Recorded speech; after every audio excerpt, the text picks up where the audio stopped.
الرحمن الرحيم. لا أقسم بيوم القيامة ولا أقسم بالنفس اللوامة. أيحسب الإنسان أن لن نجمع عظامه ولا قادرين على أن نصفي بنانه بل يريد الإنسان ليفجر أمامه يسأل أيان يوم القيامة فإذا برق البصر وخسف القمر وجمع الشمس والقمر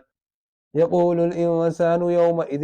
أين المفر كلا لا وزر إلى ربك يومئذ المستقر ينبأ الإنسان يومئذ بما قدم وأخر بل الإنسان على نفسه بصيرة ولو ألقى معاذيره لا تحرك به لسانك لتعجل به إن علينا جمعه وقرآنه فإذا قرأناه فاتبع قرآنه ثم إن علينا بيانه كلا بل تحبون العاجلة وتذرون الآخرة وجوه يومئذ ناظرة إلى ربها ناظرة ووجوه يومئذ باسرة تظن أن يفعل بها فاقرة كلا إذا بلغت التراقي وقيل من راق وظن أنه الفراق والتفت الساق بالساق إلى ربك يومئذ المساق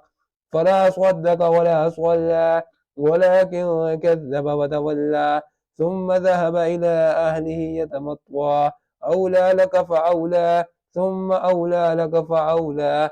أيحسب الإنسان أن يترك سدى ألم يكن نطفة من مني يمنى ثم كان علقة فخلق فسوى فجعل منه الزوجين الذكر والأنثى أليس ذلك بقادر على أن يحيي الموتى